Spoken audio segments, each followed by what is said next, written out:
¿Qué tal? Comenzamos nuestra quinta clase de Teología del Antiguo y Nuevo Testamento, en donde ahora nos vamos a ubicar en un momento distinto, en otro pasaje. Ya no nos concentraremos en la creación de Adán y Eva ni en su caída, sino que ahora daremos un paso más, nos colocaremos en la experiencia de Caín y Abel, y después pasaremos a la vida de Noé para continuar por último con la vida pública de Jesús. Comenzamos. El propósito de esta etapa, más que un desarrollo teológico o una reflexión de la gracia en la vida del hombre, tiene el sentido contrario.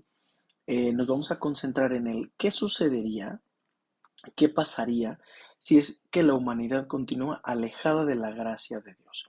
Cómo funcionaría, cómo es que de alguna manera esa humanidad estaría operando, porque indudablemente tendría que actuar, pero cómo lo sería alejado de la gracia. Y por eso esa esfera del desarrollo natural de la raza va a ser uno de los propósitos principales dentro de esta etapa que vamos a denominar antediluviana o la etapa previa al diluvio. Y vemos nosotros cómo el hombre, alejado de la gracia de Dios, puede cometer los peores atropellos. Y por último, tendremos más un carácter negativo que positivo en esta experiencia, pues de esta etapa de la misma humanidad. Perdón. Vamos a destacar en esta etapa antediluviana tres etapas de desarrollo de la humanidad o de la naturaleza de la raza caída. Primero, el desarrollo del pueblo en la línea de Caín, el avance del progreso del pecado, hasta llegar al punto de que encontremos nosotros ese Caín mata a Abel. La línea de Caín, la línea que ha sido quebrada, que ha sido de alguna manera devastada, encontramos nosotros, aunque bien al final, lo vamos a poner antes, Caín mata a su hermano Abel como un acto de rebeldía y un acto eh, violento ante un de no sentirse satisfecho. Mientras que Abel ofrece sus primicias y lo mejor a Dios, Caín ofrece lo que sobra de sus campos. Y esta experiencia de no dar lo mejor a Dios, esta experiencia de poder hacer lo que queremos nosotros en respuesta a Dios y querer obligar a que Dios responda por nosotros, como si tratásemos de hacer una nueva verit, pero muy al modo humano, es la experiencia que lleva a Caín a acabar con su hermano Abel. Este fratricidio del cual es protagonista Caín le otorga esa acentuación del pecado en él. Es decir, ha dejado que la falta de la gracia actúe en él y se convierta en su modus operandi.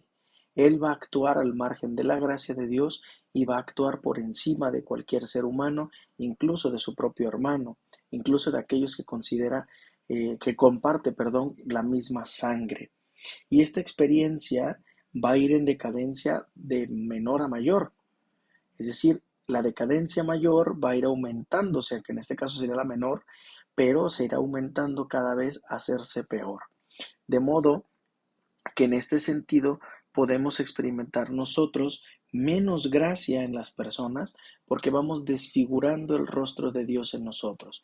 Vamos haciendo que cada vez se pierda más ese sentido de gratuidad y de gratitud, haciendo pues que se vaya progresando en esa, digámoslo así, carta de ciudadanía que le damos al pecado. Es decir, el hombre que ha sido marcado por el pecado del fratricidio, de alguna manera va evolucionando y va haciendo que el pecado tenga mayor raigambre en el corazón de los seres humanos. Y eso nada más puede derivar en una decadencia tal que se vaya perdiendo el sentido de humanidad, el sentido de persona. Y ahora dará lo mismo acabar con el que se atraviese, acabar con la persona que sea, porque pues pierde su visión de persona ante mis ojos. No es que lo pierda de manera objetiva, claro que no. Lo pierde de manera subjetiva. Es decir, el hombre es el que le pierde el valor a la persona. La persona sigue valiendo, pero o digamos así, el que toma sobre sí la humanidad caída pretende que el hombre no valga en ninguno de sus niveles de vida, en ninguno de sus estados de vida, en ninguna de sus circunstancias para que entonces pueda hacer con él lo que él quiere. Nada alejado de la realidad que vivimos actualmente a través de diversos temas, por citar algunos, por ejemplo, el aborto, la eutanasia, el asesinato, el secuestro, todo este tipo de situaciones que pierden de vista el valor humano, pero lo pierde de vista ante el perpetrador, no ante la realidad objetiva. Y ahí encontramos pues que este Caín que mata a su hermano Abel es el mayor ícono o el mayor elemento simbólico que representa a todos aquellos que olvidan que los demás son sus hermanos, que también son parte de la misma humanidad igual que ellos, que pierden de vista pues el sentido de la mayor dignidad que puede tener el ser humano. Es muy importante esta parte porque fíjense, el plan y el proyecto de las tentaciones era hacer que Jesús perdiera su confianza en Dios, su confianza en los demás y su confianza en sí mismo. Ahora, en estas etapas de la salvación, encontramos que en la caída de Adán, el hombre o la humanidad pierde su conexión con Dios. Ahora, a través del fratricidio de Caín con Abel, encontramos que el hombre rompe su conexión con los hermanos. Ya más adelante vendrá como rompe precisamente la conexión con uno mismo. No me adelanto. La descendencia de Set, el siguiente hijo, será diferente. Porque, por ejemplo, en la primera encontramos nosotros que era un aspecto negativo, Caín, quien había matado a su hermano Abel. Pero ahora la descendencia de Set lo que hace es que caminará con Dios, es decir, buscará la manera, esa es la diferencia, la estirpe de Set buscará ahora de una manera distinta de acercarse a Yahvé, de tratar de ir en sentido contrario de su hermano Caín. Y de ahí pues la descendencia de Set que camina junto con Dios, que está tratando de evolucionar, de vencer el pecado, de progresar, de acercarse a la gracia, ahora se contrapondrá con la descendencia de Caín, con los cainitas. Y ahora viene entonces la etapa de Noé. En este proceso anterior que veíamos del pecado, aparecerán algunos personajes interesantes. ¿Por qué razón serán interesantes? Porque bueno, aparecerán, aparte de, después de Caín, aparecerá un personaje, ya casi al final, según la escritura, hijo de Matusalén, que será Lamec, un hombre bastante deplorable en todos los sentidos, cuyas esposas tiene como si fuesen esclavas, y entonces que llevará un maltrato hacia los demás, un asesino, un sanguinario, alguien que indudablemente ha perdido de vista la relación con la humanidad y la relación precisamente con los demás que lo rodean. Por eso es tan importante que en ese sentido sea el hombre el que de alguna manera trate de recuperar esa unión con Dios y esa cercanía. Entonces, en ese sentido, vamos a decir nosotros que Lamec identifica, así como Caín, el fratricidio, Lamec identificará lo peor que puede suceder con la humanidad en el sentido del trato a los otros. No nada más es un homicida, también es un misógino, es un asesino a sueldo, se ufana de su mala vida, se ufana de toda esa maldad que puede llegar a representar.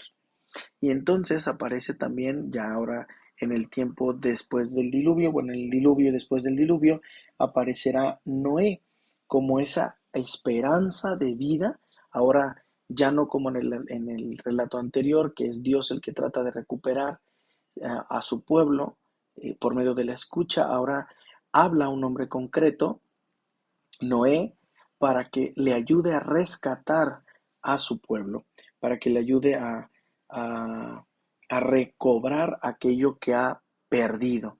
Y entonces encontramos allí esa etapa diluviana y esa etapa postdiluviana, en donde el propósito de Dios se ve expresado en tratar de instituir un nuevo orden.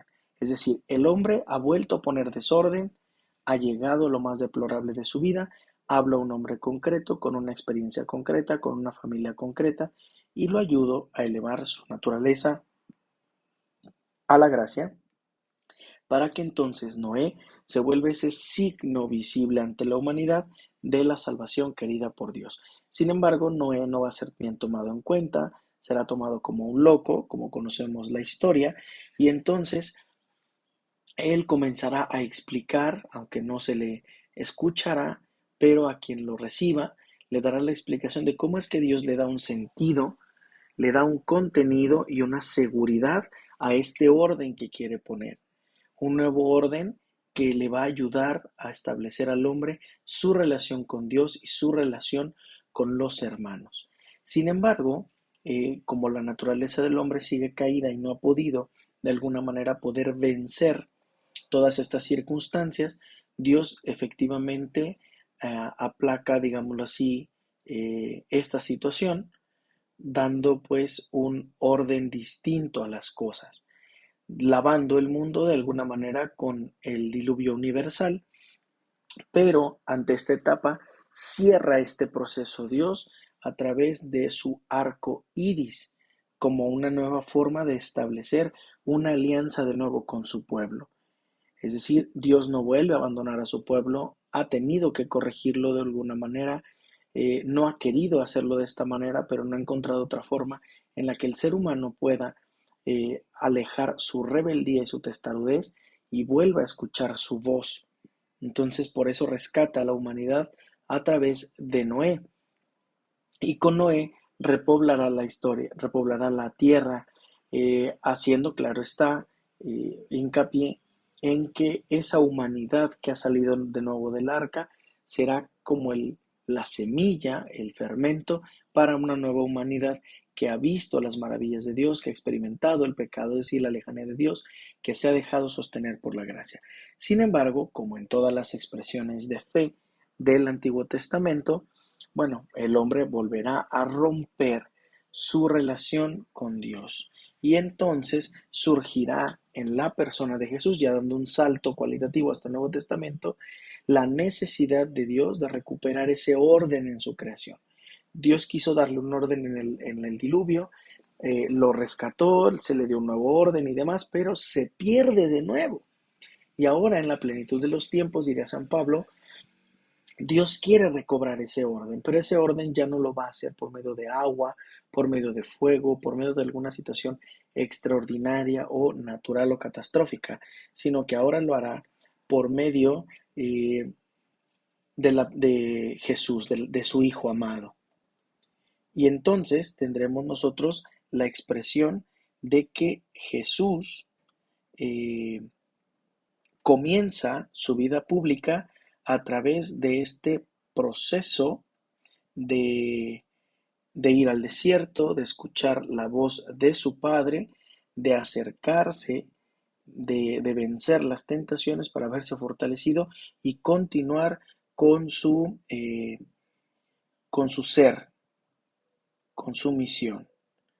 Jesús, que ha iniciado ya su vida pública, Jesús que de alguna manera ha tratado de fortalecer su vida, de fortalecer su identidad, ahora, seguro de sí mismo, seguro pues de la expresión y de la experiencia de su padre, se dirige hacia el pueblo de Israel para mostrarle los signos de la presencia del reino de Dios. Y dirigiéndose hacia ellos, entonces comenzará a realizar signos según San Juan, y curaciones según San Lucas, y según Marcos, milagros, igual que Mateo, milagros. Es decir, cada una de estas acciones concretas que Jesús en la realidad del hombre, del ser humano, desde su perspectiva, es capaz de elevarlo y de iluminarlo con la gracia para recordarles y restablecer ese orden querido por Dios desde la creación y que ha sido alterado por la realidad del pecado y cuyos esfuerzos de Dios no han valido en el Antiguo Testamento, pero que ahora toman figura y forma a través de la persona de Jesús. Es Jesús quien utiliza un sistema pedagógico distinto. Mientras que los rabinos de Israel elegían a sus discípulos, los discípulos elegían a los rabinos, es Jesús quien se lanza a elegir a sus discípulos, a sus apóstoles. Y al irles llamando, al irlos eligiendo, de alguna manera les va capacitando poco a poco. Es decir, que la pedagogía de Jesús es una pedagogía del acompañamiento, una pedagogía de la cercanía. Por medio de su ejemplo, de su cercanía, de su acompañamiento, los va direccionando para que ellos puedan ir dando testimonio de su ser en el mundo. Les va recobrando su altísima dignidad como hijos amados de Dios, a ejemplo de Él. Y por medio de este diálogo, de esta cercanía, de estos signos extraordinarios en donde rompe las leyes de la naturaleza, es decir, los milagros, va acercando cada vez más a las personas, haciendo que se liberen y que por tanto su libertad y su voluntad se adhieran precisamente al plan salvífico querido por Dios. Esta pedagogía de cercanía, de escucha, de acompañamiento, es la que es diferente a todos los demás rabinos del pueblo de Israel, pues Jesús va precisamente a sanar con su presencia aquella lejanía que experimentan de Dios. Y ahora con esa cercanía del Hijo encontramos nosotros la cercanía de todo Dios.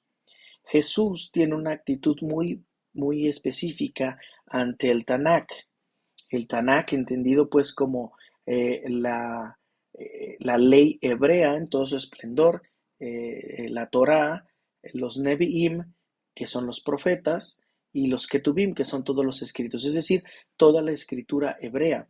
Jesús tiene una actitud muy especial ante ellos, ante la ley hebrea, ante la escritura hebrea, porque Jesús no quiere venir a ser un rebelde que rompa con todo lo que su Padre ya ha revelado, sino que Jesús quiere darle plenitud, y en esa plenitud Jesús más bien se va a ir al origen de cada parte para descubrir, para planificar precisamente la ley, los profetas y todo lo que se ha escrito en sabiduría.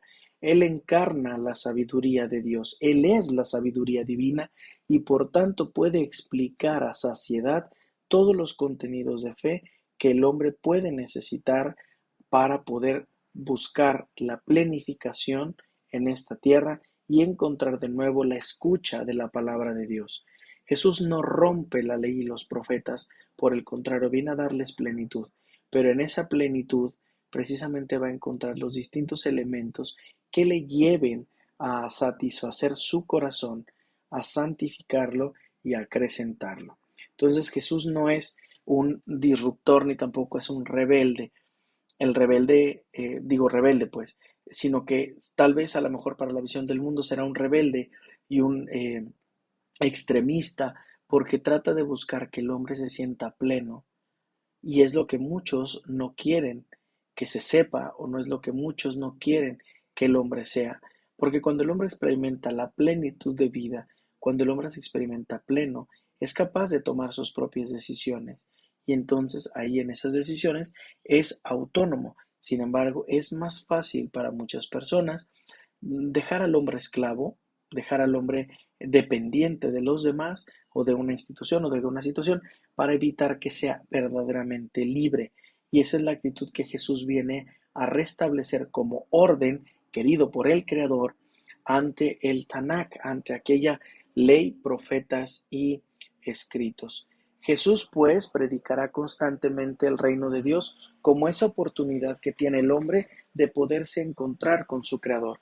Es el hombre el que buscando esa plenitud se acerca a la realidad. Es el hombre quien descubriendo que Jesús quiere lo mejor para él, quiere vivir en paz. Y entonces Jesús empieza a predicar no a sí mismo, no a un Dios ajeno al que conocen, sino sobre todo el reino de Dios. Jesús empieza a predicar el reino como esa estadía y permanencia de Dios en medio de su pueblo. Es Jesús quien demuestra que el reino de Dios es justicia, que el reino de Dios es paz, que el reino de Dios es gozo, como después lo definirá precisamente San Pablo, que el reino de Dios significa justicia, gozo y paz en el Espíritu Santo. Sin embargo, Jesús ya desde su predicación comienza a esbozar que el reino de Dios se encuentra en medio ya de los hombres, porque él, aunque no se identifica él con el reino, no dice el reino soy yo, sí lo ve como un anticipo el que Él sea el Mesías, que se haga presente y que nosotros lo aceptemos, porque en esa libre adhesión, en esa libre aceptación, nosotros vamos planificándonos y vamos haciendo presente ese reino de justicia y de paz y gozo. Y claro está que lo viviremos de manera plena, no solamente espiritual y ajena, sino también cuando nosotros nos vamos comprometiendo con la mejora de este mundo. De ahí pues por qué será tan importante que nosotros nos comprometamos con esa experiencia de Dios a través de la figura del reino, como esa oportunidad que tenemos nosotros de acercarnos a la presencia de Dios, a esa permanencia y a ese sanar de nuevo nuestra relación con los demás. Esa nueva alianza que ha sido sellada por Cristo es la que nos otorga a nosotros, nos faculta para que podamos cada uno de nosotros acercarnos a su presencia y también hacer y a trabajar por el reino de Dios, como ese establecimiento de justicia, de paz y de gozo. Les agradezco su paciencia. Nos vemos en la próxima.